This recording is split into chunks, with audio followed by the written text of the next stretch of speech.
got to really make to start winning at a high level over here. How's your week going? All those appointments and everything you're running. Busy. It's tough because, you book them and I don't know, I do that hybrid approach. So it's like I forget that how much it sucks when you get no-showed. I feel like it's been a while. So I'm like, it's okay. Just gotta go door knock. Just squeeze some more appointments for the next day. So it's Yeah, absolutely. Well, we're going to take some time on this call, you guys, just to really not formally interview Pauline, but just kind of see her mindset, perspective, some maybe advice that she would give new people, and just kind of dive in from there. And I guess if you guys have some questions, we can kind of fire them away in the chat, and Ashley Michaela could maybe help me man that portion of it, or woman it, I should say. We got girl power on this call. So, but with that being said, Pauline, no further ado. Tell us a little bit about yourself, just kind of who you are, what led you over to not just safe haven, but insurance in general, and tell people just a little bit about yourself. yeah, for sure. So I've been in the insurance industry now for almost 2 years. And before here, I was a full-time student. I was pursuing my career in the medical field as a physician assistant, and I was working part-time at Costco. So Wow. Okay. I did the part-time thing at Costco for a minute. I lasted a whole month there. That was cool. yeah, Good for you. I have very little sales experience. I know, like, fresh out of high school, I took a job doing pest control, like door to door, just for like 3 months. It was just a summer thing. So that's where I got majority of my sales experience in that short window before it came over to insurance. And when I was at Costco, I was that girl that tried to convince you to do the city visa, like the credit cards and the executive membership. And I would Yeah. do, and when I saw like all the videos of what people were doing, in the insurance industry, I was like, dude, if I could do this, how much money am I leaving on the table? Because I already know how much I made doing door to door sales. Why the heck am I still at Costco? So Yeah. Yeah. Okay. And you've been doing this for how many years now? almost two.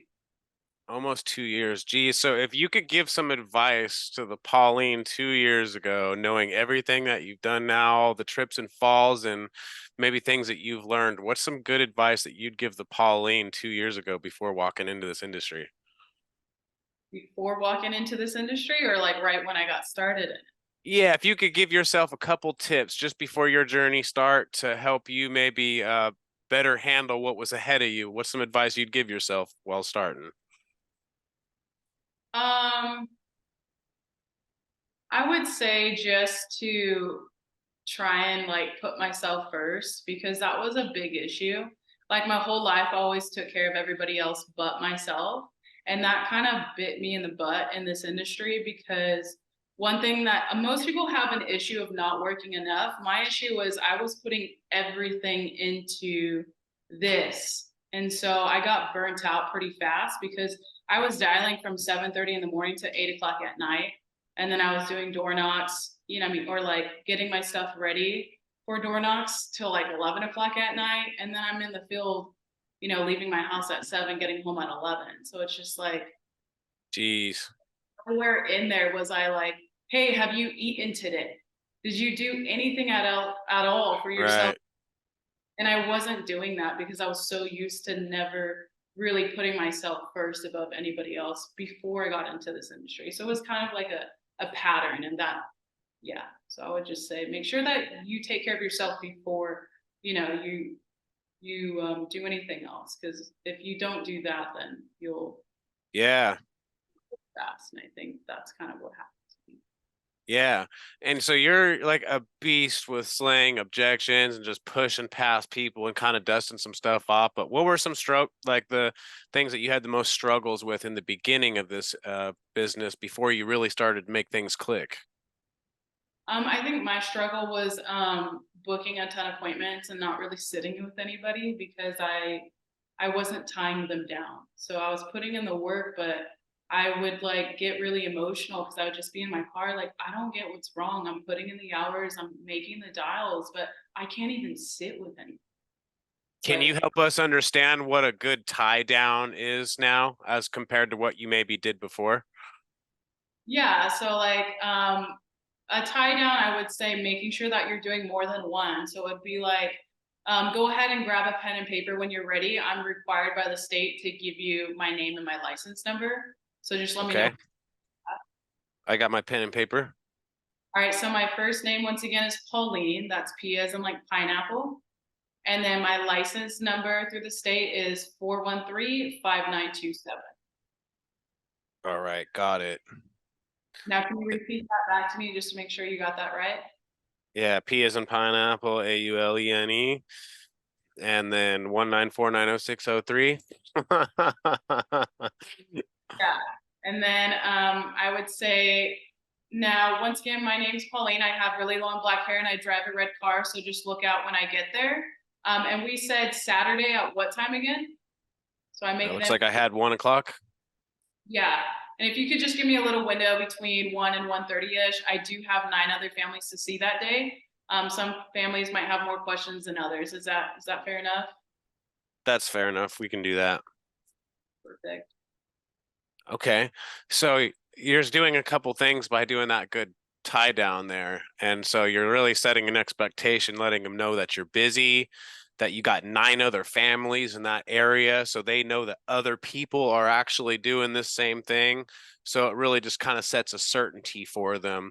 And, for people that were just going to do this like virtually, or they were maybe a little weird about meeting in the home, would you do any different twists or suggestions if you were trying to do a tie down for either a virtual or a telesales appointment?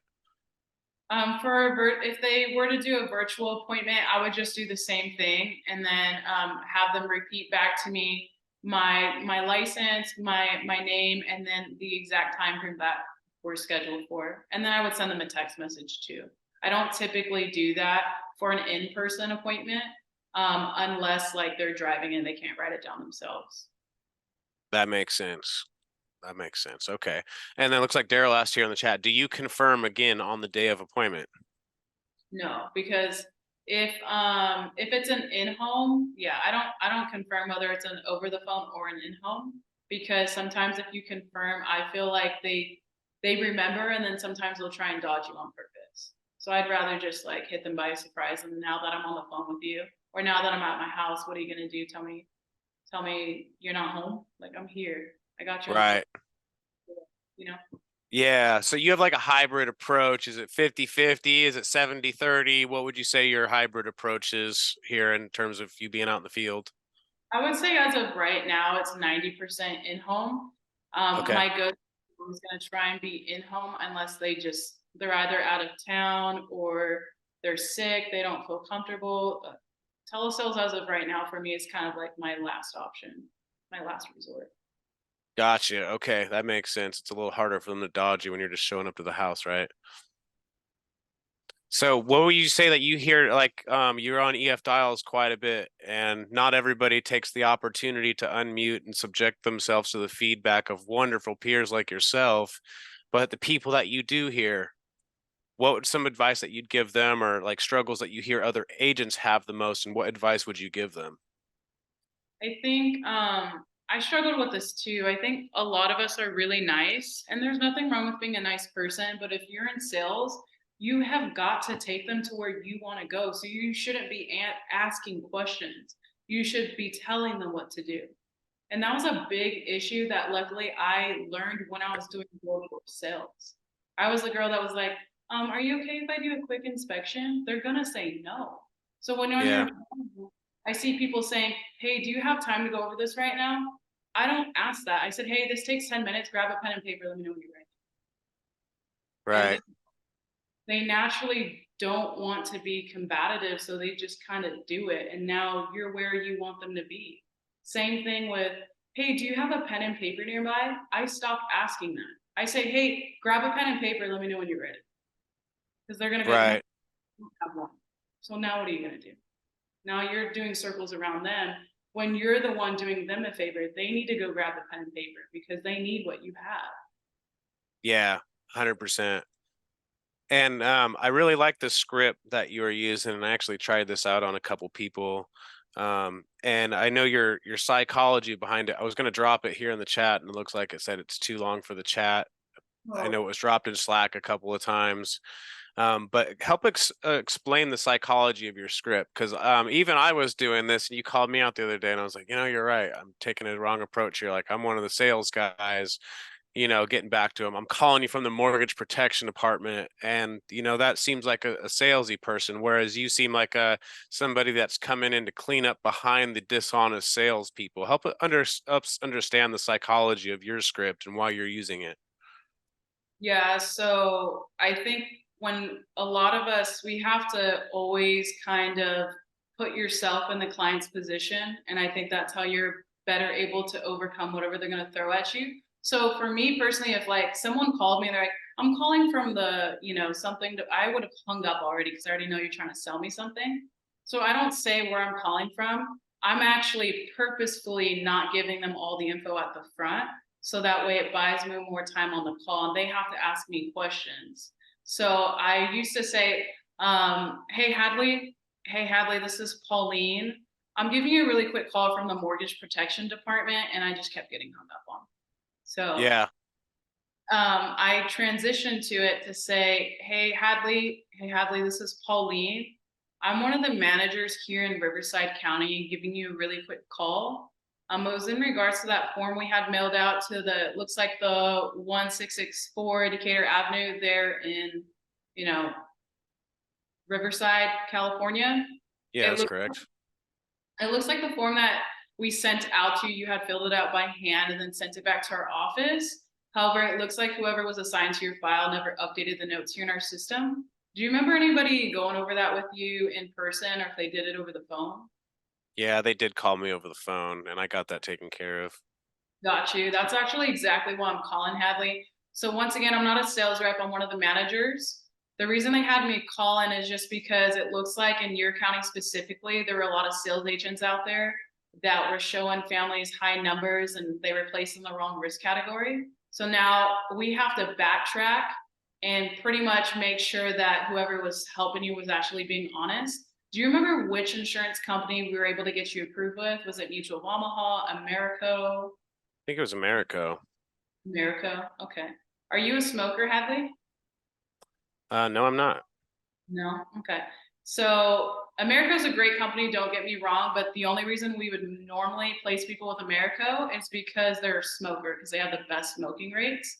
Other than that, America is actually really expensive, and you can get the exact same amount of coverage for a lot less. So let me go ahead and punch the notes here in our system. It shows here that you're red flagged, and it makes a lot of sense now. How much coverage were you able to get approved for? I think it was like 250,000. 250,000. Okay. Yeah, that makes sense. When I type in your date of birth that was listed here and the amount of coverage that you got approved for the 250, you said you were paying how much again? I think it was about 159 bucks a month. 159. Yeah, that makes sense. So it shows here that you should have only been paying like 80, anywhere from 80 to 100. So let me do you a favor. I can go ahead and get that fixed. Like I said, you're not the only one. Just grab a pen and paper real quick and let me know when you're ready, and then I can get this fixed for you. Okay, I got that ready. And then I would go into a telesale appointment or I would pivot and book the in-person appointment to get it fixed. So let me stop you right there. Are you going to go onto your quoting tool and you're going to put in that person's date of birth, and as you're kind of figuring this out and you're seeing if it's even possible to help that person and put them in a better position prior to really locking in an appointment with them? If it's a telesale appointment, then yeah, I am checking. If it's an in-home and I know I can get them in-home, then I'm not checking because I don't really care if you have a great deal. I'm still going to try and figure out a way to add to your coverage or put you in a better position. So just because they have a good plan doesn't mean you can't strengthen their position with adding an accidental or giving them a whole life coverage because they probably have a turn, you know? So Yeah. kind of how I approach it. Wow, that's golden. So it's an interesting psychology on there, and it I have really a, plants that seed of disbelief. I got a quick question for you, Pauline. Yeah, go ahead. Um, when or do they ever bring up like, well, what form? What do you mean? or what protection? Do they ever like bring that up? Do you ever bring that up? Yeah. So like when in the beginning when I said, "Oh, that form," they're usually like, "What form are you talking about?" But even though the reason I did that is because it buys me more time versus just saying mortgage protection right at the front. So once they ask me that, I say, "Yeah, once again, Beto, this is the one that you had filled out by hand. It's the one that pays off the remainder of the loan on the house. In case you or your spouse were to ever pass away, that way there's no financial burden on either one of you." That's why most people fill it out. I'm assuming that's why you filled it out too, right? Okay, that's fire. Okay, cool. And they'll always agree. They Yeah. don't ask and be like, "No, I don't care about my spouse." They're gonna be like, "Oh yeah." And now once again, you're taking them to where you want to go. You're Yeah. not like, "Hey, did you fill it out because this?" And I'm not asking it like that. It's a very small tweak. And I was saying this on the Zoom, Hadley. I feel like a lot of people that are dialing that I hear on the EF dials, they're actually pretty good. They just they just don't know that if they could just tweak that teeny little thing in the way they ask certain things, it makes all the difference in how many appointments you book. But you're not bad. Right. You're just asking the same questions as I am. You're just asking it in not the best way. There's a better way to do it. But if you could just make Yeah. it, you're gonna Yeah. be many appointments. So what's some advice on somebody that was like saying the script, they know the script well, and it's not even maybe what they're saying, how they're saying it. What are a couple tweaks that you think people need to make specifically to really just start translating these leads into appointments? I would say just be super assumptive. Like, I think a lot of us get so caught up in this role of us dialing outbound that we feel like we need these people. But we forget that, dude, if they pass away because you showed up, their daughter gets to stay in the home. Their kids are going to go to college because of you. That spouse Right. is going to be able to take care of their kids now that her husband's gone because you showed up, because you called them. So like Right. it doesn't matter if they buy from you, if they book the appointment or not. You're putting them in a way better position than they are for you. Because what you're getting out of it, yeah, you get the fulfillment of helping people and we get paid great, but that doesn't even come close to what's going to happen to them because you showed up and you helped them that day. So if you Yeah. book the phones that way, like, dude, you need me. I Right. promise you, I don't care if you don't think that you do. Watch what I have to give you. And if that doesn't make sense to you, then that's fine. You can't fix stupid. You can't make people, if they don't care, then they were not the person that you were going to help anyway. So don't take it so Right. personal. You have Yeah. 100 other people you have to get to. You are busy. You should be busy. If you're not Yeah. busy, it's just not working, but you should have a lot of people to get to. Yeah, 100%. So how like and let's take a step back outside of the process, and thank you so much for explaining that process. I hope you guys like drop 100 if you're getting a lot of value out of this call so far, and drop any questions that you guys have in the chat as well. But I got a few more for you still. So, what are like when you're looking at your week, is there a certain day that you take off in the week, and then are you making plans? Do you have a minimum of leads that you have to talk to every week, or is it an amount that you spend? How are you setting yourself up to get all these appointments? So I just want to make sure that every dial day I have at least 100 leads to call. That's really Eh, what it is. It just makes Okay. sure I have at least 100 leads to call. And I typically prefer those 100 leads to be new. And I don't mean like fresh, like they filled it out 3 months ago. I mean like you newly purchased a new batch. Because if you're reworking old leads, those are the same leads that didn't pick up the last 30 days that you called them.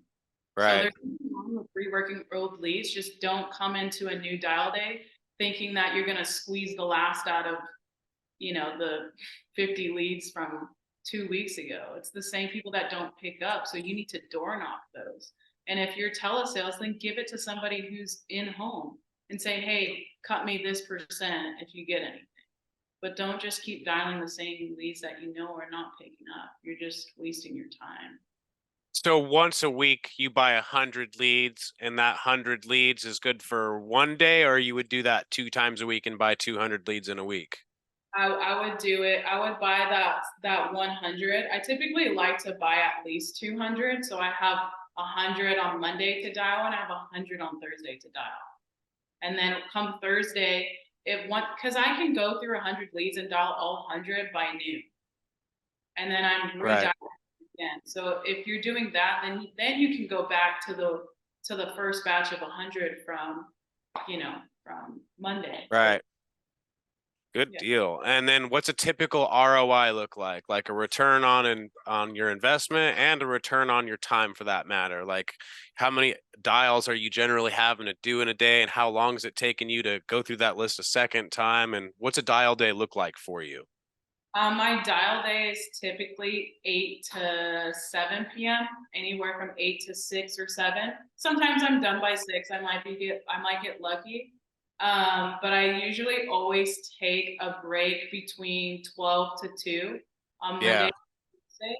That just allows me to once again not make that same mistake of like working harder on my job than I do myself. And I right, don't know what it was, but I saw something that said like, work hard on your job, you'll make a living. Work hard on yourself, you'll make a fortune.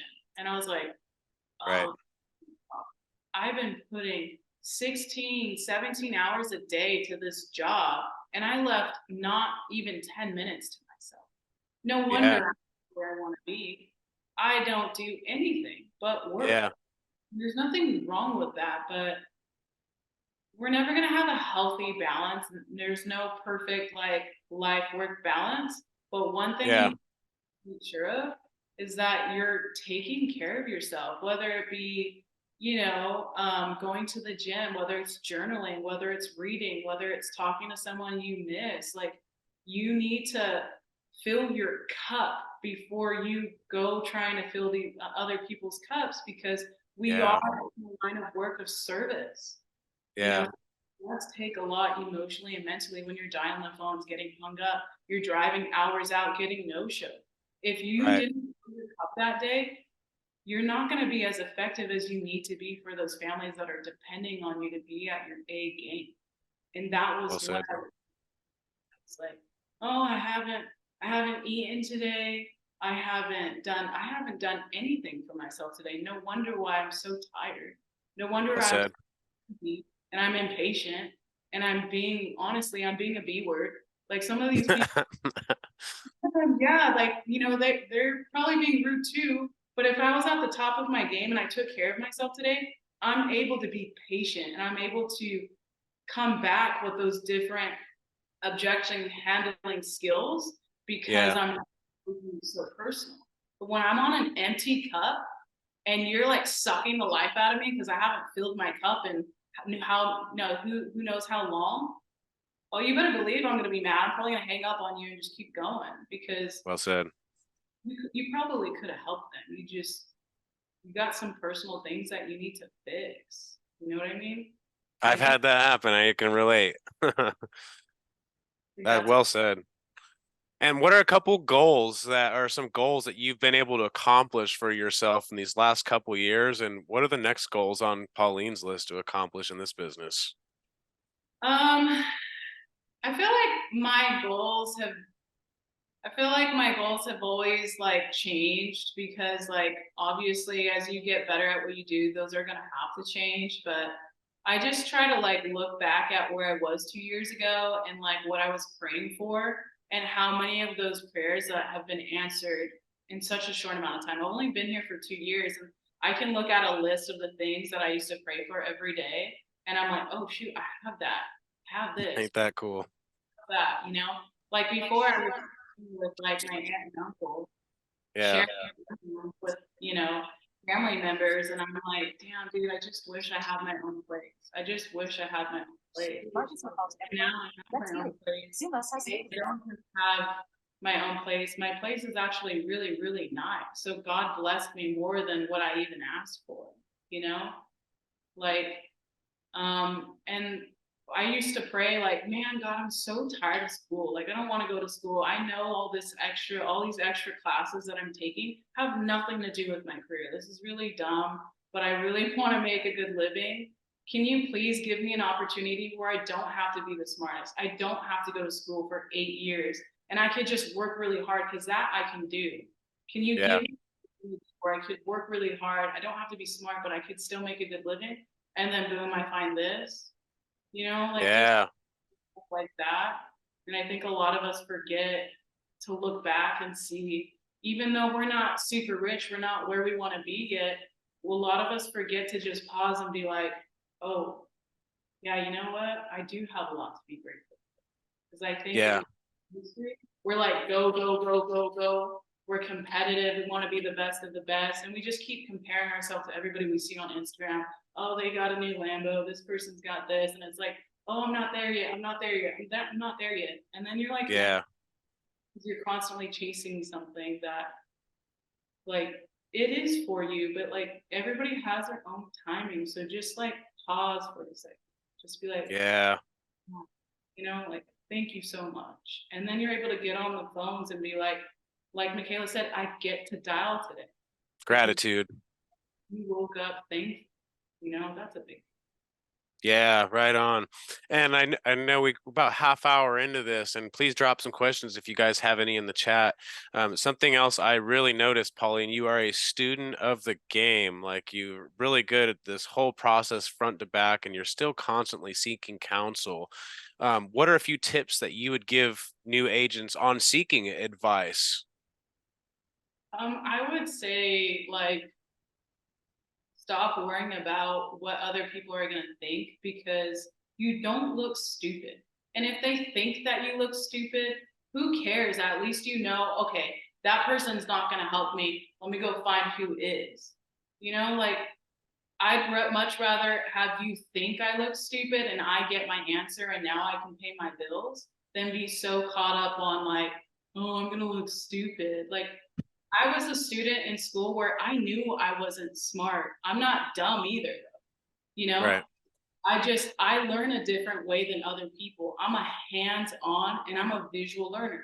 So if you can't teach me that way, that doesn't mean I'm stupid. It means that you don't know how to teach the way that I know how to learn. So let me go right, to somebody that can teach me the way that I know how to interpret it. You know, right, that's one thing. Be cognizant of like what kind of learner are you? Are you somebody that needs to be in person? You need to be right next to your mentor and they need a yeah, point to you? Are you somebody that you're an auditory learner and you can just hear it and put it to work? Okay, cool. right, You're not stupid. You just need yeah, to and find somebody that knows how to explain it to you in that way. Does that right. make a Yeah, lot of sense? absolutely. You're a kinesthetic, hands-on person, or a visual person, or you're an auditory person. So knowing how their learning type is what you're saying is the best thing to find somebody that can teach and learn the same way you do. Yeah, exactly. And if they don't, they're not dumb either. They're not a bad coach. They don't know how to teach you the way that you know how to learn. So keep going until you find somebody that can explain it that way and hold on to them, stay close to them. And Right, always asking for help for somebody that's where you want to be. And I'll give you a perfect example of this. When I was with my old mentor here, I was asking him for help on a lot of things, and I realized, why the heck am I asking him for help? I'm producing more than he is. Like he was where I wanted to be as far as like having a team, but he wasn't producing. So right, I was asking the wrong questions to the wrong guy. That doesn't mean he's a bad guy. It just means maybe for him, you need to be asking him recruiting tips, not producing. You know what I mean? correct. And vice versa. Absolutely. Some people are great producers, but they're not good at growing a team. I'm one of them. So maybe, just kind of be aware of that stuff. Otherwise, people can give you advice and you might Yeah. end up backwards, you're taking wrong advice from the wrong person. Well, I think you're a good leader and good example on this process, and a good leader won't usually admit they're a good leader. So I understand where you're coming from here. But if you were to be running this whole team, let's say every agent on this whole call belong to you, and they were like, Pauline, I need to make things shake this next week. I'm about to lose my house. I'm behind on my bills. I have $1,000 left to my name or something like that. And they're getting their last Hail Mary here. And what would the recipe that you would give every agent on this call to just go out and kill it this next week? That's a tough question. Saving the good ones for last. Uh, hmm. I would just say you need to dial like you're gonna die. Like dial until you can't dial anymore. Because they always say like, don't worry about your in-home. You can't practice your in-home if you can't even get an appointment. If you can't get in front of everybody. Like Yeah. the money is made on the phones. Whether you're doing telesales or you're doing in person, if you're not good on the phones, you need to work on it because everything else will come naturally once you can get good on it. Yeah. And they got about a week to make things shake here. And they got, 100 leads. They're ready to make 300 calls at least that day, because that's at least calling each one that many times. They got 15 appointments set all of a sudden. They follow through and they're getting ready to just make a mess these couple days and sit with 15 people. What advice would you give that agent to best prepare to make some mayhem here with these 15 appointments they got coming up in these next day or two? I would say do some hands-on training. That's just because that's how I am. There's no better way than to perfect your craft than as if you were actually there in the moment.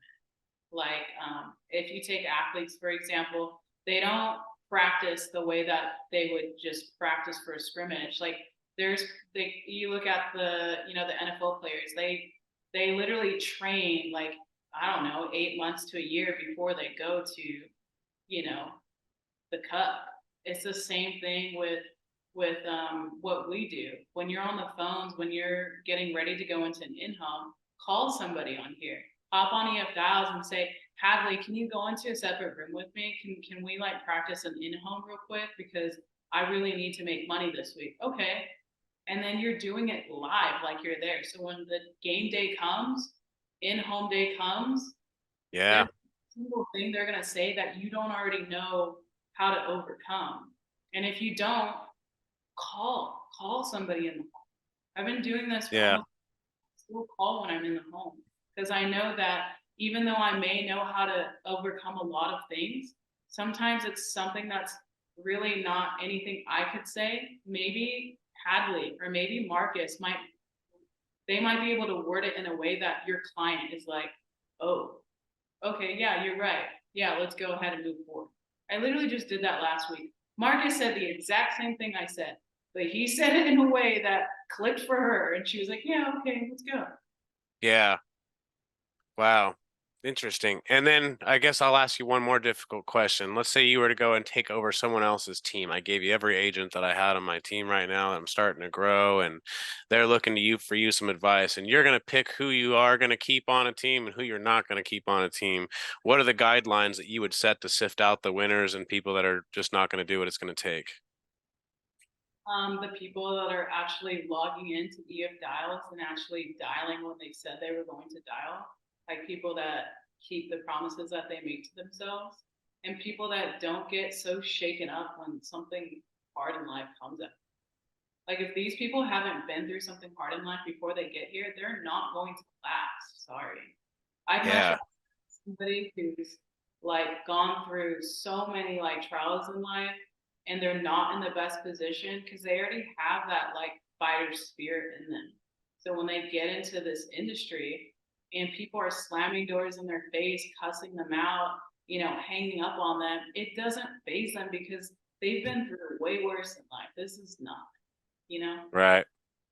that's why. Right. Hey, Paulina, real quick, just you touching up on that, like where do you get that from? Like you personally, like where do you get that competitive edge? Is it like, is it, I know you used to play college ball. Is it that? Is it your spirituality? Is it the people you hang around? Like, is it, where do you think that you get that competitive edge at? I think a lot of it comes from me being an athlete growing up because as an athlete, like I said, you're competitive, you want to be the best, and we're used to that tough love. As an athlete, you don't see coaches saying, "Oh, Pauline, you're hurt. Oh, honey, let's give you a water break." No, they'll be like, "Dude, get your ass up. I don't care if you're tired. Give me three Yeah. more seconds." Like nobody cares if you're tired. Same thing with my parents. My parents were athletes too. I grew up in a Samoan household. You guys know polys, they're not easy, especially the moms. My mom was really mean. Like my mom was the one that slammed doors in salespeople's faces when they came to our door. And I always felt now when I door knock and people slam the door in my face, I laugh because I think You're like, I'm home.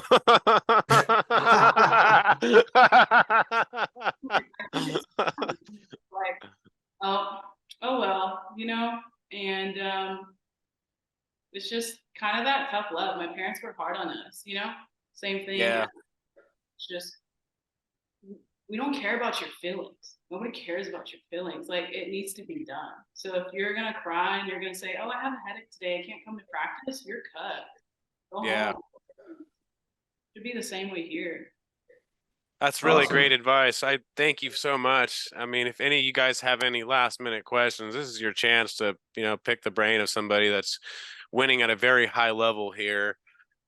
Any last tips that you would probably give somebody on your way out of here before we get into the slideshow of what's happening this week? Michaela is asking to do the risk category line again. Yeah. I guess you could say, why don't you say I already got that taken care of? Because that's really weird. Yeah, Pauline, I already got this taken care of. Perfect, Hadley. Once again, that's actually the purpose of my call. So I'm one of the managers in the area. The reason they had me follow up is because I'm supposed to follow up after all the sales reps have already called you, just to make sure they're actually being honest with you and placing you in the correct risk category. A lot of agents, it looks like in your county specifically, were just kind of more concerned about their own pockets. They're showing high numbers and just not being honest. So now we have to backtrack those and just make sure that you weren't one of those families that were taken advantage of. So do you remember what insurance company you were able to get approved with? America, Mutual of Omaha, John Hancock, do you recall? Yeah, I think it was Mutual of Omaha. Gotcha. Okay. And then that's kind of where it goes. That's great.